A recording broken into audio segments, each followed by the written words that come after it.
We are honored to have the opportunity to hear Air Commodore retired Leonard Birchall speak to us today on the topic of leadership. Air Commodore Birchall graduated from RMC in 1937 and was commissioned in the Royal Canadian Air Force. He was a squadron leader and deputy commander of the 413 RCAF Squadron and was flying one of the lead aircraft that was transferred to Ceylon in early 1942. At the end of an all-day patrol southeast of Ceylon in search of submarines and shipping, he sighted the Japanese Navy fleet steaming towards Ceylon, preparatory to launching a surprise air attack on Colombo, Ceylon, similar to the one this same fleet had carried out on Pearl Harbor.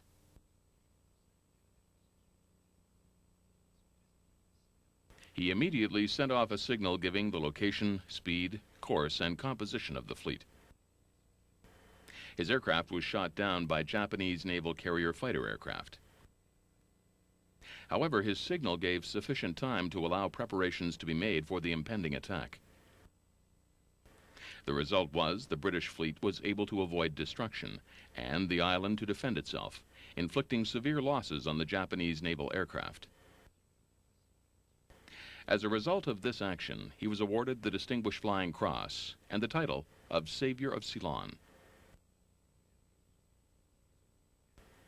Picked up by the Japanese Navy, he and the remnants of his crew were taken to Japan and placed in prisoner of war camps, where his conduct resulted upon his release in being awarded the Order of the British Empire for gallantry. As senior Allied officer in the camps in which he was located, he continually displayed the utmost concern for the welfare of his fellow prisoners. It is his time as a POW that he will share with us today. Air Commodore Birchall provides proof to us that it is essential to act ethically, even in the most life-threatening and complex circumstances. And his words give us a glimpse into the extraordinary life of this officer. Not just as a POW, but the way he has conducted himself throughout his life provides us with exceptional examples of ethics in practice. He has been dedicated to both the military and civilian communities. To the military community, he has donated his time as a permanent member and a reserve member. In fact, on 21st of April 1996, the Air Commodore completed 62 years of service with the Canadian Armed Forces and is the first member of the Canadian Forces to ever receive the 5th bar to the CD. He still gives lectures to Canadian Forces schools, speeches, and reviews parades. He has also been an active member of the civilian community and has been awarded the Order of Ontario for his achievements. While doing his duty as Canadian observer of the general election held in Sri Lanka, Air Commodore Birchall became aware of the terrible conditions in the Sri Lanka hospitals due to inadequate facilities and serious shortages of proper supplies and equipment. Upon his return to Canada, he organized and sent out a large sea container with over 8 tons of hospital supplies to Sri Lanka, and did so entirely at his own expense. Furthermore, in 1992, he became aware of a serious requirement for a suitable building at the local Girl Guides summer camp. He took over the project and had it designed and built at his own expense. Besides these notable examples, Air Commodore Birchall does volunteer work and assists in fundraising activities for many charitable organizations. His story needs to be told, and his example of Canadian values is a national treasure. Can you hear me all right? Good. You all right in the back there? Last time I asked that question, some clown in the back said no, and everybody in the front got up and moved to the back.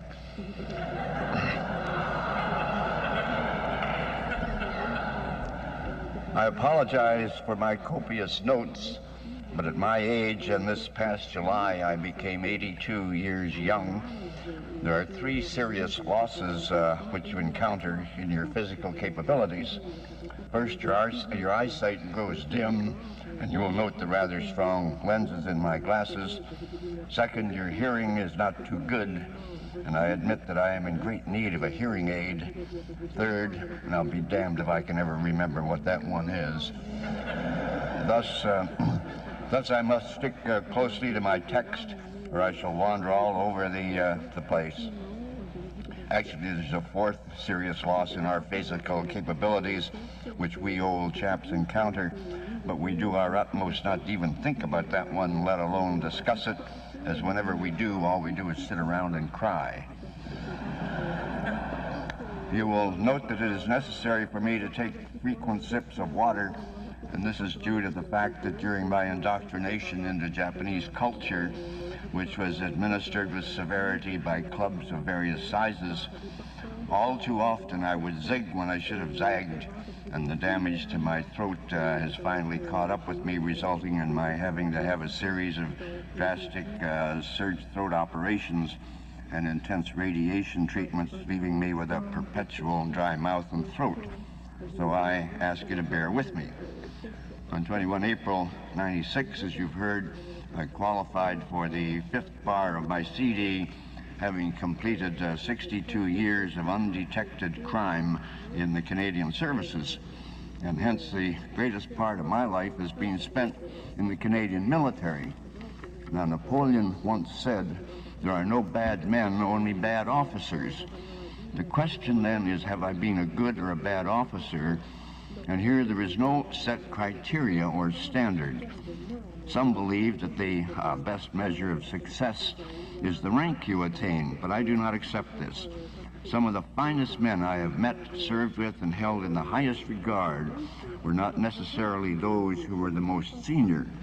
One thing I do recognize as a measure of success is leadership, as everyone that I have held in high esteem has had that quality, and this I believe to be essential for success in any walk of life. As a member of the armed forces, and regardless of rank, the opportunities for development and use of leadership are immense, and the satisfaction you will derive is equally so. There is still that old adage, however, that you can lead a horse to water, but you cannot make him drink. Of course, the other version, too, where you can lead a horse to drink, but you can't make him water. Thus, while you will have these opportunities, the success you will achieve depends entirely on the amount of effort that you put forth. Nothing is ever free in this life or handed to you on a plate, and the price you must pay is hard work, total effort, and self-sacrifice. I would now like to give you my concept of leadership and the reasons for my beliefs. Incidentally, the most succinct definition of leadership that I've ever heard is being able to tell somebody to go to hell and have them look forward to the trip. If you ever have to lead your troops into combat, and I pray to God this will never happen, you will find that you appear before your men stripped of all insignia and outward signs of authority to command. Your leadership is judged not by your rank, but by whether your men are completely confident that you have the character, knowledge, and training that they can trust you with their lives. Now, men are shrewd judges of their leaders, especially when their lives are at stake, and hence your character and knowledge must be such that they are prepared to follow you, to trust your judgment, and to carry out your commands. Let us now examine those two major things which the men look for in their leaders, and the first is character. And here I believe that the prime ingredient, the absolute cornerstone, is integrity. Integrity is one of those words which many people keep in the desk drawer labeled too hard. It is not a topic for the dinner table or cocktail party. You can't buy or sell it.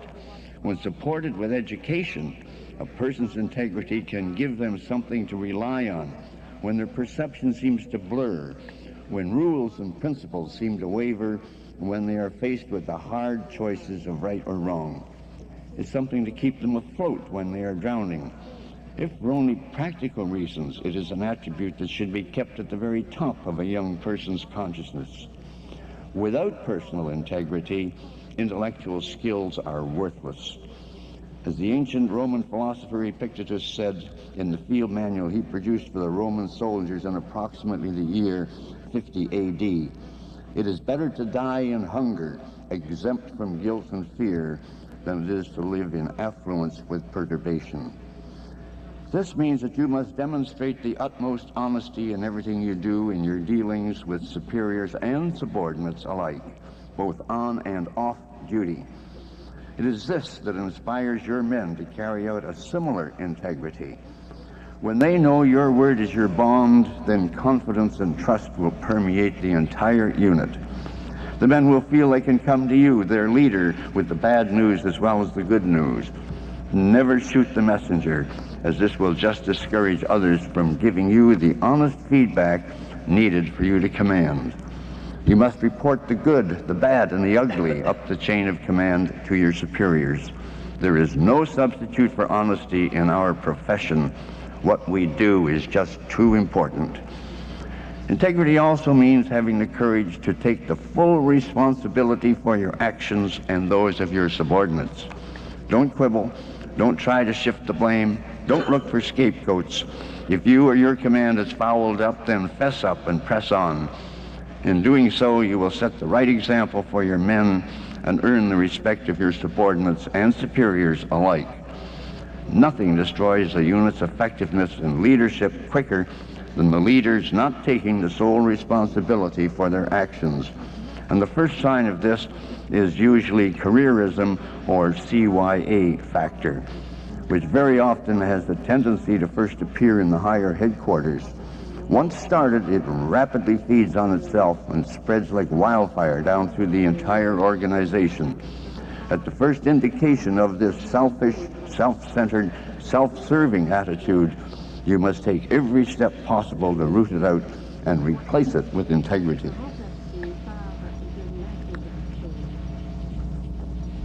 The second major thing which the men look for in their leaders is knowledge and training. It is essential that you ensure you have the knowledge, information, and training necessary for you to properly assess and solve the problems which will face you and your men. All this must be done to the very best of your ability, regardless of the size or importance of the problem. Never accept the second best or mediocre solution because you think the problem is not worth your time and effort. If you don't have the necessary knowledge and information, then go get it by asking for assistance, advice, guidance, doing research, until you are satisfied that you have everything you need to reach the best solution. Then carry out that solution with your full-out effort and determination. Another point that the men look for in you as their leader is your concern and effort on behalf of the welfare of those who serve under you. You must prove beyond any doubt that you are fair and just in your dealings with them and that you genuinely like and respect them. In all circumstances, you must place their well-being ahead of your own, regardless of the cost to yourself. Finally, one other and perhaps equally important factor is that once you are accepted as a leader, your men will not only follow you, but they will also emulate to the best of their ability your character and behavior. That is why, as a leader, you must at all times and in all places set and maintain the highest of standards. Let us now put these bits and pieces into service life and see the results in actual practice. In doing so, I'd like to use the 3.5 years of life that I spent as a POW to demonstrate the reasons for my belief. The great social historians, the Durants, have said that culture is a thin veneer that superimposes itself on mankind. This is very true. And when men are stripped of this veneer and every other vestige of civilization, are treated and live as animals as we were forced to do as POWs, then the laws of the jungle soon take over. And it is in this environment that the true basics of leadership emerged for me. When I first arrived in Japan, courtesy of the Japanese Navy, I was sent to a special questioning camp under the Japanese Navy at a place called Ofuna, a suburb of Yokohama. This was a special interrogation camp where we were placed in solitary confinement in small cells. No speaking allowed. We were questioned and beaten every day. We were not considered as POWs, but rather we were still on the firing line and could be killed at any time. I was moved from this camp after 6 months when they brought in a U.S. Catalina crew, which was shot down out of Dutch Harbor, and I was sent to the starting up of the working camps in the Yokohama area. The first working camp I went to was located in a baseball stadium in the center of Yokohama, which had been built by the Standard Oil Company. We were housed in a large indoor area under one of the grandstands, and I arrived there the same day as the first batch of prisoners from Hong Kong. There were 5 officers with this group of approximately 300 POWs. Now, in Hong Kong, the Japanese had raped and banded nurses, women, and children. They'd killed doctors and patients in the hospital wards, operating theaters, and recovery rooms. They had bayoneted, mutilated, shot, and beheaded POWs just to amuse themselves. They had humiliated and degraded them in every way possible. No medical treatment or supplies for the sick and wounded, the lowest possible living conditions, and a way below standard diet. We were joined 2 months later by 75 POWs from the Philippines, and these were some of the survivors from the Bataan Death March, where over 16,950 POWs were killed, over 2/3 of the entire total number of POWs involved. All these prisoners, both the Hong Kong and the Philippine POWs, had then to endure the hell ships where thousands died en route from Hong Kong and Manila to Japan. In one ship alone, the Arisan Maru, out of 1,800 POWs, only 8 survived. The Orinoco Maru started out with 1,619 POWs, and only 200 survived that trip.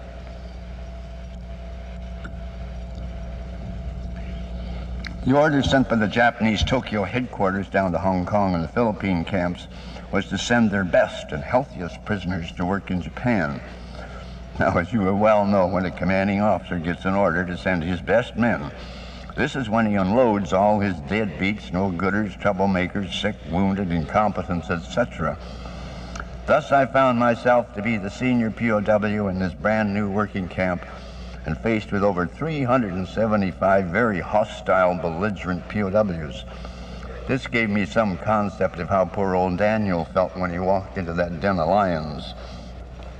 I was a senior POW in all the working camps that I was in, but this was a title in name only, as with no means of physically exerting discipline, you had only the vast inherent responsibilities for the health and well-being of all those in the camp, but no means to enforce your decisions. The nature of military discipline encompasses 2 basic forms: the imposed discipline and the discipline which the individual decides is necessary, which is self-discipline. Field Marshal Sir Archibald Wavell, in his book Soldiers and Soldiering, describes this as follows, quote, "Discipline makes a man do something he would not do unless he has learnt that it is the right, the proper, and expedient thing to do. At its best, it is instilled and maintained by pride in oneself, in one's unit, in one's profession, and only at the worst by fear and punishment," unquote. Now, in our case, punishment was completely out of the question. The conditions and environment in which we existed reduced our health to the very razor edge of complete collapse, and we needed every bit of our health, strength, stamina, and reserve to barely keep living from day to day. Having to undergo punishment on top of all this would have been tantamount to issuing a death sentence. Thus, the authority we had was only that which the men wished to give us when and if they felt like it. As officers, we were singled out by the Japanese for special treatment. Every method possible was used to degrade us in front of the men in order to counter any control or discipline we might try to develop. From the men's point of view, all officers were under great suspicion. They felt they had been let down and that the incompetence of their officers was responsible in large part for their being prisoners. Another sad factor was that after being captured, unfortunately, a lot of the officers' prime concern had been for themselves. They had taken the best quarters, furnishings, clothing, and supplies available, and only after they had taken what they wanted or considered their share as an officer did the troops get what was left. This was particularly true in the distribution of food. Since the POWs were on a starvation diet, food was of the greatest importance, as it meant life or death. When the officers took more than their equal share of the daily ration per prisoner, it not only meant that it drastically reduced the food left for the men, but also the men's chances of survival. So the first night we were in the Yokohama camp, we, the 5 officers from Hong Kong and myself, decided that we had to share the privations, maltreatment, and work at least equally with the men, and this could only be done by demonstrating that we took on an obviously greater share than the men. We immediately set up a system whereby the food and everything else that we received was dished out in full view of the men. If anyone thought he had less than an officer, he was free to exchange his share for the officers and no questions asked. The officers were always the last to take up their share.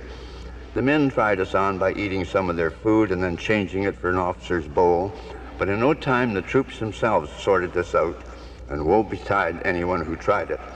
In fact, in a way, this backfired, as when the Japanese reduced an officer's ration because he was sick or as punishment, the men themselves made certain that the officer still received his fair and equal share, and in some cases more than his share. Cigarettes became the currency of the POWs, and with the horrible conditions and starvation under which we lived, the addiction to tobacco increased beyond belief. It seemed that when you were smoking, you could, to a limited degree, blot out reality and ease the continual terrible pangs of hunger. Men who were starving, never without intense hunger, 24 hours of the day and every day of the year, knowing that their very lives depended on the small bits of food we got, would still trade away their food for cigarettes.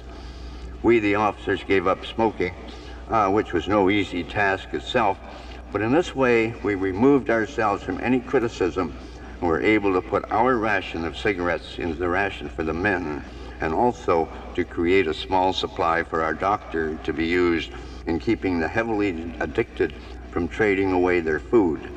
Anyone offering to buy or sell food for cigarettes was reported by the men themselves to the doctor, who would then talk to those involved and take remedial action. In this way, our lives were made much more bearable and many lives were saved. Another immediate action we took was whenever a Japanese guard started to beat up a prisoner, the closest officer would jump in between them. The prisoner would get lost as quickly as possible, and the officer would take the beating. Sometimes the guard would become bewildered to find he was beating the wrong man and would stop, whereas sometimes he would become infuriated and take it out on the officer. We just had to take our chance and hope for the best. A word about dress and deportment. Clothing was at an absolute premium, as we only had what we had when we were with us when we were captured.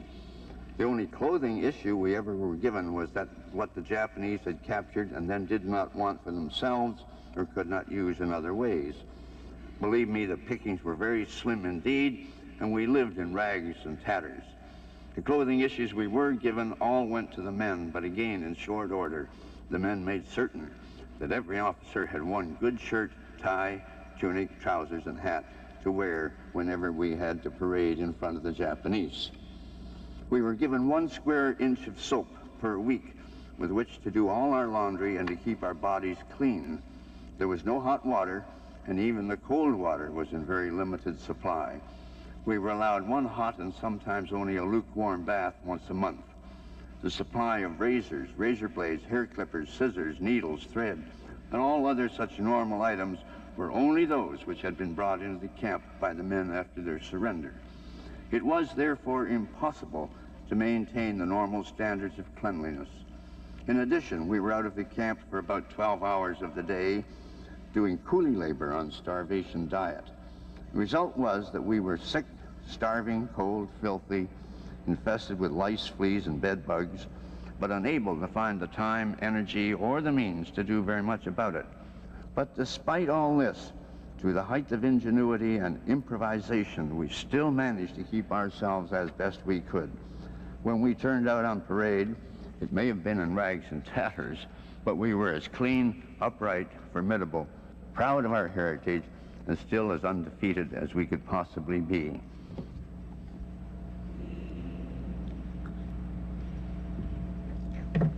Here may I quote from Field Marshal Slim in writing about his World War II campaign in the jungles of Burma, in which he said, quote, "At some stage and in some circumstances, armies have let their discipline sag, but they have never won victory until they have made it taut again, nor will they.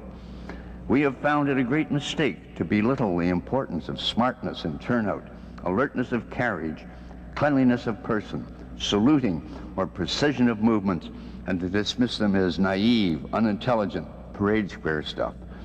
I do not believe the troops can have unshakable battle discipline without showing these outward signs which mark the pride men take in themselves and their units, and the mutual confidence and respect that exists between them and their officers. It is our experience in a tough school that the best fighting units in the long run were not necessarily those with the advertised reputations, but those who, when they came out of battle, at once resumed a more formal discipline and appearance, unquote. How true, how true. As an indication of what I'm saying, may I draw to your attention that as you tread the streets of Ottawa, unfortunately, you will see all too often the many instances of the state of dress, or should I say undress, of our military, and this causes me very great concern. It was a long, hard process for us POWs, but slowly the confidence, faith, and self-respect was restored not only in the men, but also in ourselves as officers. The first winter in Japan, 1942-43, was the worst, as we tried to climatize ourselves to the living conditions, the cold winter in unheated barracks where we only had one blanket each, and the daily coolie labor, the starvation diet, and the total absence of any medical treatment. Approximately 35% of all the POWs in the working camps in Japan died that winter. And yet in our camp, with its average of 375 POWs, during the first 2 years we lost only 3 men, less than 0.5% per year, giving ample proof of the success of the efforts made by that entire camp. Let us now look at the mutual concern for one another, or comradeship, which we developed, and which is such a vital part of leadership. I believe the good book says, "Greater love hath no man than this, that a man lay down his life for his friends." This, to me, defines the comradeship we developed, and may I give you one example. Medicines were practically non-existent, as we were never given any medical supplies whatsoever by the Japanese.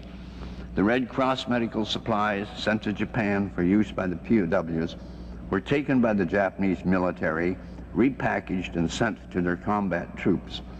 After the war, the Allied forces found warehouses all over Japan filled with Red Cross medical, clothing, and food supplies which had been sent for use by the POWs, which had been stored to be used by the Japanese troops in the event of an invasion of their homeland.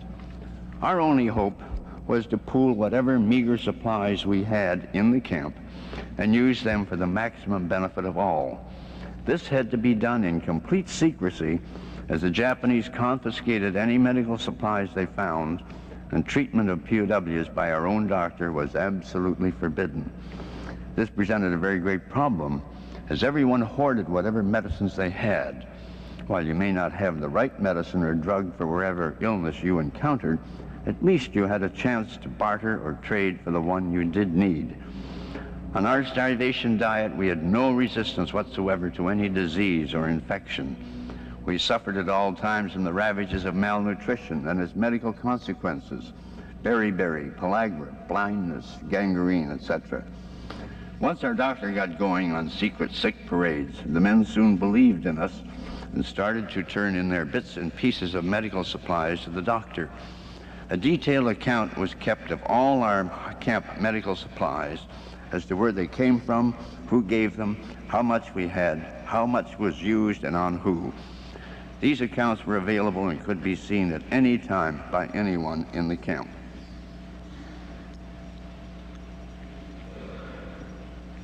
One POW from Hong Kong had smuggled in 3 morphine pills, which he turned into the doctor.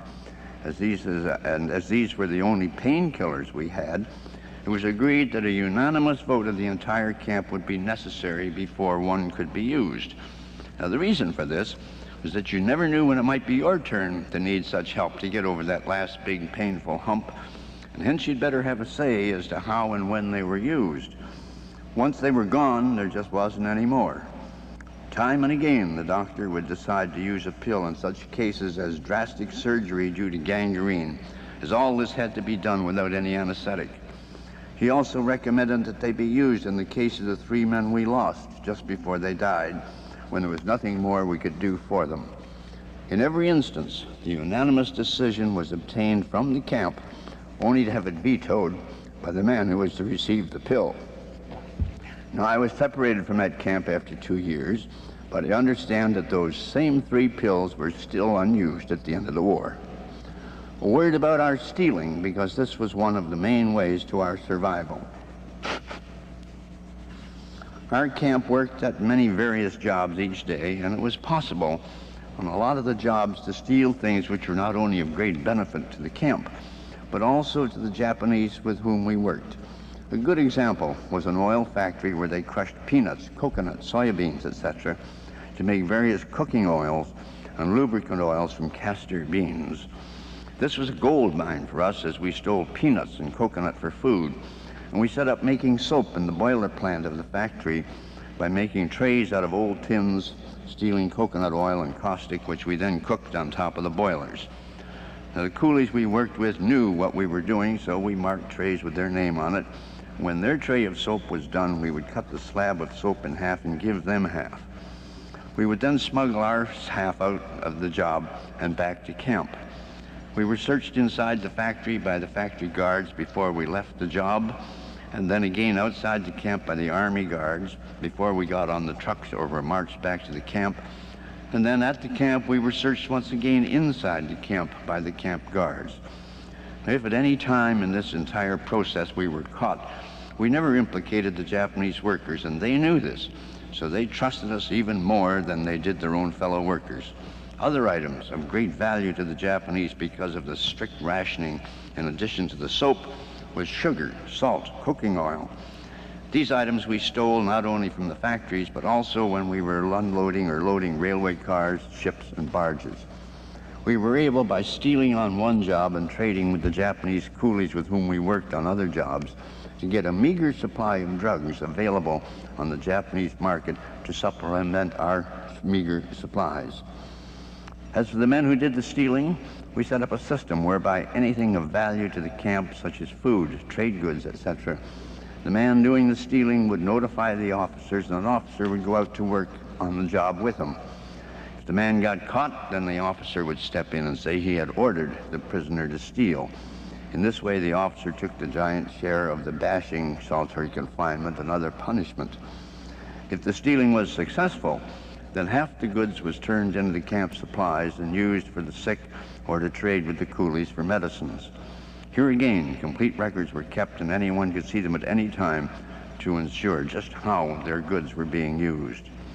A few words on the pride and self-respect of the men, no matter what their original background or the results of the degradation and environment in which we existed.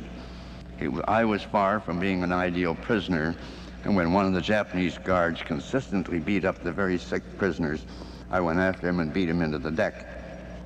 I shall not go into the aftermath of that affair. Suffice to say, I was extremely lucky to barely survive the punishment and not be killed. When the beating of the sick started up again, the men said I should try something else, as I would never live through that punishment again. So we held a sit-down strike, and after I received a terrible beating, but also the assurance that the sick would not have to go to work, did I give the order for the men to go. My hour of glory was very short-lived, and I was removed from that camp within an hour and sent to an extreme discipline camp at Omori, Tokyo, to show me the error of my ways. There I was set up as a very bad example, and it was the kiss of death for any other prisoner to even look at me in front of the specially selected sadistic guards. For the first 2 weeks, I worked all day sewing bits of fur together, and then all night in the cookhouse. Here, the punishment was to stand on the hot brick ovens in bare feet and holding 2 large buckets of water. Now, with our painful bare feet, this was sheer and utter hell.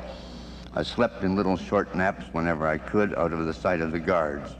About this time, the POW camp of Canadians in Yokohama, which had no doctor and whose senior POW was an RSM, ran into a bad session of sickness. A group of the sick were moved to another camp, but en route they stopped off at the discipline camp for a few days. The day they arrived, they heard that I was in camp and that the Canadian sergeant in charge of them came to see me in the shop where the officers were sewing the bits of fur together. He threw the first salute between POWs that had been seen in that camp, and explained that the Canadians had heard about my efforts on behalf of the POWs, And as I was the first Canadian officer that they had met since leaving Hong Kong, they would like to hold a parade for my inspection. I tried to explain what this would mean, but to no avail. Reluctantly, I agreed, and he said they would be formed up in a few minutes. They formed up in the open dirt area which we used for roll calls, parades, and forming of work parties. They were dirty, sick, ragged, starved.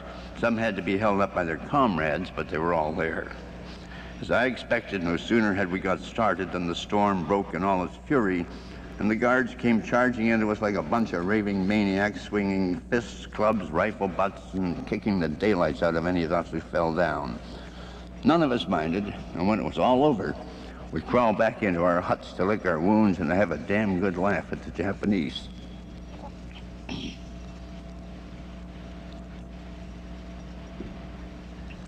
I guess one interpretation would be that it was an act of defiance, and that may be right. But bear in mind that these men were from the reserve units out of Montreal and Winnipeg, and in the majority of cases, their military background was practically nil. All had been reduced to the lowest state of civilization possible by their maltreatment and horrible environment, and yet there was a pride in these men such as I've never seen before or expect to see again. It made me proud to be admitted into their ranks. I might add that news of this parade spread like wildfire throughout the working camps in Japan, and the rise in morale amongst the POWs made life hell for the Japanese guards. The Neomori discipline camp was on a small island out in the Tokyo harbor. It was made from silt and sand dredged up from the Tokyo harbor and was about 50 feet from the mainland. There was an anti-aircraft battery on one end and a searchlight battery on the other, with our camp sandwiched in between. We were housed in the standard prefabbed single-story wood buildings used by the Japanese military, and we were right opposite the main fighter base at Haneda Airport, which protected the Tokyo-Yokohama area. With no markings whatsoever to show that we were POWs, we were extremely vulnerable. And so whenever a single B-29 came over, obviously on a photo wrecking, we would run out into the open parade square, and unbeknownst to the Japanese, we would form the letters POW in hopes that this would show up on their photos. The fire bombings and firestorms wiped out the entire area around our camp, and the only thing that saved us was that 50 feet of water separating us from the mainland. The whole area all around us was as flat as a pancake, exactly like our Northland after a big forest fire. With no food, water, electricity, or places to work, the Japs started to move some of us out into the outlying areas. And as I was one of the bad actors, I was one of the first to go. They took a bunch of us from the various camps in the Tokyo area and put us into railway boxcars where we were so jammed that we had to take turns standing and sitting. It was cold, no food, water, or sanitation facilities, and we were there for well over 48 hours. Many of us had amoebic dysentery or diarrhea, and life soon became grim, to say the least. We were taken up into the mountains northwest of Tokyo, and here we ended up on a siding where we were able to get out and lie down on the ground. And this was the first opportunity I had to see what prisoners were there, their physical condition, and then the sad realization that once again I was the senior POW. There was a total of 280 POWs, a real mixed bag, and the physical condition was the worst I had ever seen. Some were blind from lack of vitamin A, some had lost a foot hand from beriberi, followed by gangrene. All were skin and bones from prolonged malnutrition. As we were the first batch out of the Tokyo camps, the commandants once again had unloaded all their sick invalids and misfits. We were now jammed onto flatbed trucks and taken off to our camp way up in the mountains at a place named Suwa. It was high in the mountains and it was cold, especially at night, when we might even have a thin coating of ice on any open water. The camp was only half built. Some of the buildings had no roof, some had no sidewalls. There was no kitchen, cooking, or sanitation facilities. The wiring consisted of a single line running through the camp with 1 or 2 40-watt bulbs in each building. It was pouring rain. Everyone was soaked, cold, miserable, starving, and filthy beyond belief. The barracks were of little protection as there was no straw on the bare boards for us to lie on, and the floors were just pure mud. The next day we tried to fix up the camp. We found that we were on the side of a mountain which was all terraced with rice and vegetable paddies. Our main water supply was a small creek which ran down through the paddies and then through the camp. Since the fertilizer they used was human excreta, we had to set up a system to at least boil all our drinking water. We tried to make our barracks as airtight as possible with mud, straw, and grass, as we had no heat whatsoever, and we set up the most basic washing and latrine facilities. The work details started at once. The prisoners left the camp at 7 a.m. each morning, walked down the side of our mountain and up the side of the next one to get to an open-faced mine where they dug out the ore, which was some kind of white metal. The path between the camp and the mine was all rough, broken stone, and with no shoes, only wooden clogs, the number of seriously infected feet went completely out of control. Our food ration was the lowest I had encountered, and with no medicines or medical treatment, this was indeed a death camp. It was our conservative but very well considered estimate that we would be extremely lucky if just one of us was going to survive that coming winter of 1945. As the war started to go against the Japanese and the Allies began their island-hopping advance toward Japan, the orders had gone out from Tokyo headquarters to all the military that they were never to retreat, but rather fight to the last man, even with suicidal attacks. Kamikaze aircraft were a very good example of this philosophy. Also, the orders were that at the first sign of a landing and attack on their area, they were to kill all the POWs, internees, sick, wounded, incompetents, etc., so that every able-bodied Japanese could fight to the death without hindrance. In the POW camps, we had to dig trenches, and machine guns were placed at each end. We were then to be marched into the trenches, doused with gasoline, and set on fire. Anyone trying to escape would be killed by the machine guns. Proof of this policy was more than evident in the Japanese-occupied islands, which were overrun by the Americans, who then found all the POWs, sick and wounded, both captives and Japanese, all massacred by the Japanese as they retreated. The Japanese surrender, we took over our camp to ensure our survival and concentrated on getting ourselves physically fit enough to get out of there and get into the hands of the Allies. We took over all the food we could find and ran the kitchen on a 24-hour basis. We bought a pig, a horse, and a cow, which we slaughtered and put into the stew pot. Believe me, everything went in with the possible exception of the skin and hooves. We scoured the countryside for all the medical supplies we could beg, borrow, buy, or just expropriate so that our doctor and his helpers could work day and night to bring the seriously ill back to as good health as possible. We got yellow paint and painted big POW signs on the roofs of our buildings. We made flags out of old bed sheets and colored them with crayons. We put these up on flagpoles, and then we waited. The U.S. Navy planes soon found us, and we were showered with bundles from heaven containing clothing, food, medicines, and goodies such as cigarettes and chocolate bars. When the doctor felt we were as fit as he could get us, we made our move and came out overnight by train to Tokyo. When we couldn't find any Allied forces near the Tokyo railway station, we moved over to the station for the electric train and went on to Yokohama.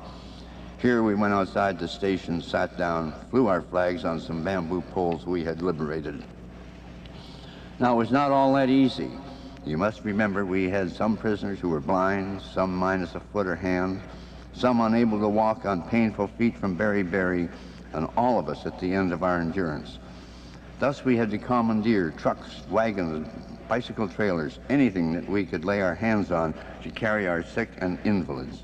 The healthiest POWs carried the Japanese Guards' rifles just in case we met up with trouble, as once we left the relatively safe confines of our camp, we were on our own, and God help us.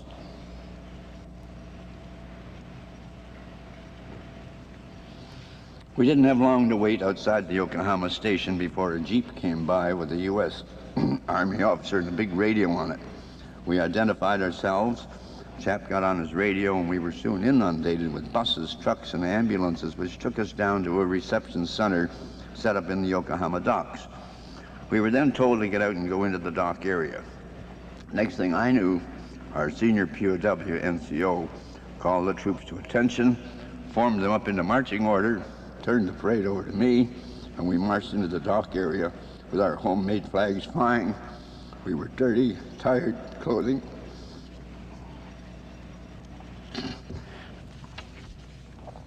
But we were defiant, proud. The first thing was to strip us all of our clothes and to throw them into an incinerator. Next, they removed all our body hair and put us through a delousing station. From there, into a hot shower with lots of hot water and soap. While stark naked, we were confronted by a horde of doctors and nurses who segregated us into groups depending on our medical condition, then into a room with all the clothes in the world where we could take as much of everything as we wanted. Finally, we were given a thorough interrogation by a team of intelligence and war crimes officers. All the time this was going on, there were Red Cross girls going around dishing out cigarettes and chocolate bars. I was taken to the hospital ship USS Marigold as I was out on my feet and don't even remember going on board. I do recall that I was taken to a cabin where I had all to myself. This was the first time since being captured that I was all on my own except when I had been in solitary. I had pajamas, clean ones too, the first time in 3.5 years. I was really clean and clear of lice, fleas, bed bugs, the first time in 3.5 years, and finally had absolutely no responsibility for anyone other than myself, the first time in 3.5 years. Now our camp was unique in having 100% survival from the instant that the war ended until we were recovered by the Americans. Now this is only due to the full-out cooperation and self-discipline of all the men in that camp. By way of explanation, the Americans were very cautious and stayed in the Yokohama dock area until they were certain that the Japanese military and civilians would accept the surrender and not kill the POWs and internees as they had been ordered to do. A large part of the Japanese military would not accept the surrender and vowed to fight to the finish. While there was also a tremendous number of civilians who had lost members of their family, especially in the firebombing, who were still very hostile. For those POWs who were inland, such as ourselves, you either had to wait a long period of time to be recovered or try to beat your way out. I'm afraid that in the majority of camps it was every man for himself. And in a lot of cases, that was fatal. The civilians retaliated, as did the military. Some POWs ate poisonous food and drank wood alcohol and died. Others started out on journeys far beyond their physical capability and died en route to freedom. You must remember that it was most difficult, if not impossible, to control men who had been through 4 years of sheer and utter hell, especially when there was absolutely no way of enforcing any discipline. During the war, over 30% of all the POWs and internees taken by the Japanese were either killed or died in the POW camps. And thus, they never did make it home. Here, I think that the epitaph on the memorial in the Allied War Graves Cemetery in Kohima, Burma, where over 1,500 Allied servicemen are buried, sums it up very well. Quote, "When you go home, tell them of us and say, for your tomorrow, we gave our today," unquote. Catchphrases are wonderful things, and by way of trying to summarize this whole thing, if I had to use one to define my concept of leadership, it would be the 3 C's. First, character. It is my firm belief that the true and solid foundation is integrity. Or as Shakespeare had Polonius say in Hamlet, "This above all else to thine own self be true, and it must follow as the night to day, that thou canst not then be false to any man." Say what you mean, which is the telling of the truth as against the telling of lies, and then mean what you say, which is integrity. Having the moral fiber to face the issues of right and wrong, and then the courage to stand up firm and strong, regardless of the consequences to yourself.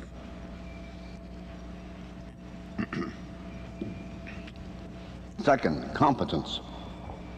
Having the necessary knowledge, education, training, and judgment, and to make full use of them, no matter how large or small the problem, to ensure that you have given it your fullest consideration.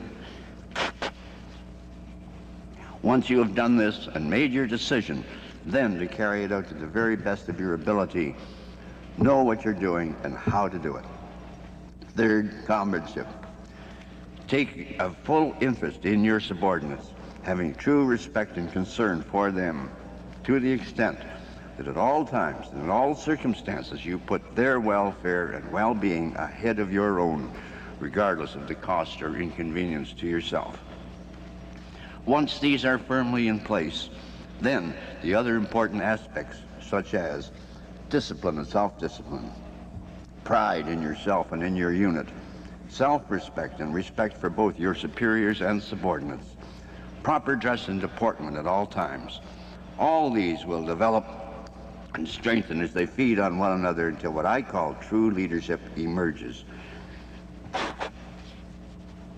Now live by these precepts, and as a member of the Canadian Forces devoted to the well-being of your fellow Canadians and the preservation of our Canadian way of life, you will not only attain true self-respect, but also the respect of everyone with whom you associate. You can never have a better goal in life. Canada needs our Canadian Forces, they who will be the leaders, the protectors and defenders of our country in the years 2000 AD.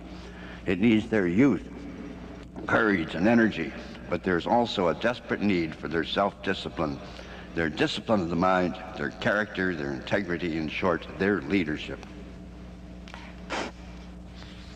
As I examine and work with the Canadian Forces, I have absolutely no qualms about the future of our services. Admiral Halsey, a famous World War II admiral of the U.S. fleet in the Pacific, once said, "There are no great men. There are only great challenges ordinary men are forced by circumstances to meet."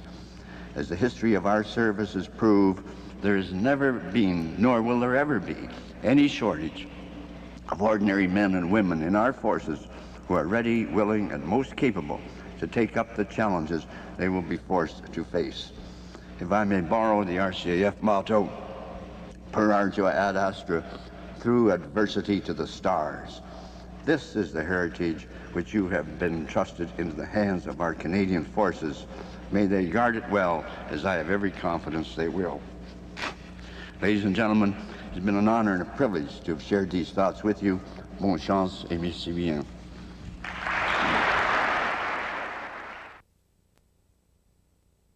The citation for the Order of the British Empire for gallantry reads, in part, "As senior Allied officer in the camps in which he was located, he continually displayed the utmost concern for the welfare of his fellow prisoners. On many occasions, with complete disregard for his own safety, he prevented as far as possible Japanese officials from sadistically beating his men and denying prisoners the medical attention which they so urgently needed. Typical of his splendid gallantry was when, in the Yokohama camp, he called a sit-down strike in protest against ill treatment of his men. On another occasion, when the Japanese wanted to send some sick prisoners of war to work, Squadron Leader Birchall found it necessary, at great personal risk, to prevent forcibly the Japanese non-commissioned officer in charge from making these prisoners work. As a result, Squadron Leader Birchall spent several days in solitary confinement. Nevertheless, the sick prisoners of war did not have to work. Knowing that each time he forcibly intervened on behalf of his men, he would receive brutal treatment, Squadron Leader Birchall endeavored to improve the lot of his fellow prisoners. He also maintained detailed records of personnel. The consistent gallantry and glowing devotion to his fellow prisoners of war that this officer displayed throughout his lengthy period of imprisonment are in keeping with the finest traditions of the Royal Canadian Air Force.